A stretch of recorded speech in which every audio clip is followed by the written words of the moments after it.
बेटा मैंने आप लोगों के लिए कुछ गैस वर्क कराया आज, जिसमें मैं आपको कुछ ऐसी चीज़ें बता रहा हूँ। देखो बात तब तक आप लोगों ने सैम्पल पेपर करे हैं तो आपको खुद भी आइडिया है, लेकिन मैं फिर भी कुछ ऐसा बताने जा रहा हूँ जो मैं एक्सपेक्ट कर रहा हूँ क्वेश्चन आ सकते हैं चैप्टरों में से।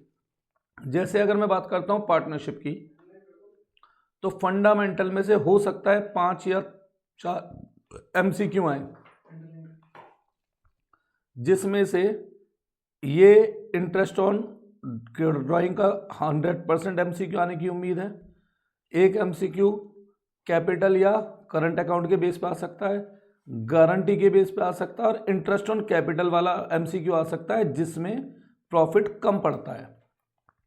अगर मैं बात करता हूं बड़े क्वेश्चन में, तो पास्ट एडजस्टमेंट या P&L में चॉइस आने की मुझे उम्मीद है कि एक क्वेश्चन आए जिसमें एक साइड में पास्ट एडजस्टमेंट बनाना हो और दूसरी साइड में P&L एप्रोप्रिएशन बनाना हो।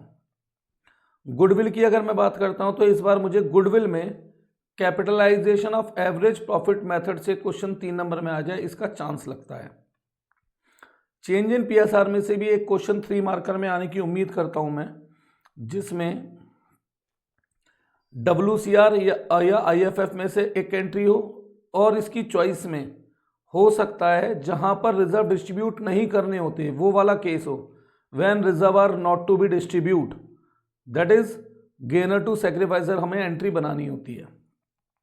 एडमिशन में मैं एटलीस्ट दो MCQ एक्सपेक्ट कर रहा हूं। एक सैक्रिफाइसिंग रेशियो मांग ले हमसे, ठीक है, या न्यू रेशियो मांग ले, और एक ऐसा क्वेश्चन जिसमें हमें गुडविल डिस्ट्रीब्यूट करके दे रखी होगी, तो जो गुडविल डिस्ट्रीब्यूट कर रखी है वो सैक्रिफाइसिंग रेशियो बन जाएगी, और फिर उसके बेस पे हमसे न्यू रेशियो मांग ले।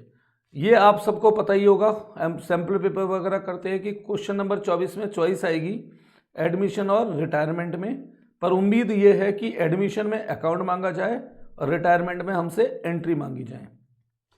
डेथ में इस बार वही क्वेश्चन फिक्स है, इसका भी आएगा, पर इसमें मेन है कि P&L सस्पेंस वो हमसे किस मेथड से मांगे।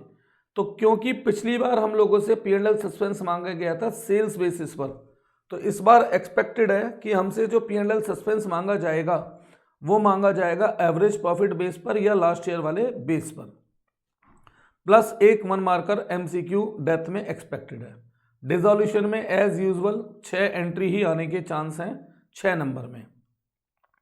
अगर मैं बात करता हूं कंपनी अकाउंट में, देखो कुछ MCQ तो आएंगे ही, तो एक MCQ जरूर आएगा लॉस या डिस्काउंट रिटेन ऑफ के बेस पर, कि हमसे वो डिस्काउंट की परसेंटेज मांग ले, प्रीमियम ऑन रिडेम्पशन की परसेंटेज मांग ले। एक क्वेश्चन रिजर्व कैपिटल के बेस पर आने की चांस है। एक क्वेश्चन बिल्कुल चांस है कि इस बार हमसे पूछा जाए maximum discount at the time of reissue क्या हो सकता है। एक क्वेश्चन चांस है कि हमसे पूछा जा सकता है कि जब हम प्रमोटर को शेयर या डिबेंचर इशू करते हैं तो कौन सा अकाउंट डेबिट होता है, ठीक है। नंबर ऑफ डिबेंचर पे एक MCQ आ सकता है। क्वेश्चन नंबर 19 फिक्स है, पक्का आएगा, 3 नंबर का परचेस कंसिडरेशन के बेस पर, कि भाई हमने शेयर बिल्डिंग खरीदी है या कोई बिजनेस खरीदा है, बदले में हमने शेयर या डिबेंचर दिए हैं। 21वां क्वेश्चन भी जनरली इस बार फिक्स है, बैलेंस शीट में 4 नंबर में आएगा, पिछली बार ये 6 नंबर में आ गया था।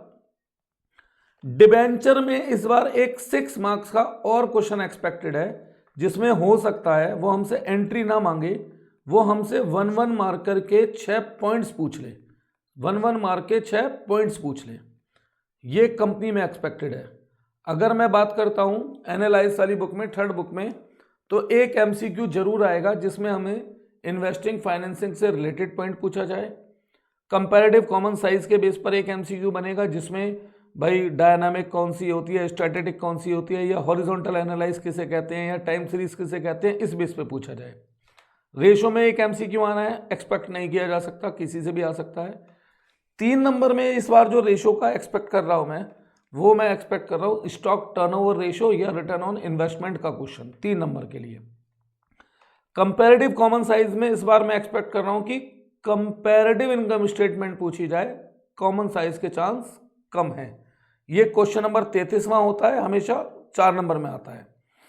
कैश फ्लो में भी मैं एक्सपेक्ट कर रहा हूं कि इस बार शायद पूरा कैश फ्लो ना पूछ करके केवल ऑपरेटिंग एक्टिविटी पूछी जा सके। क्वेश्चन नंबर 34 होता है ये 6 नंबर में क्वेश्चन आएगा।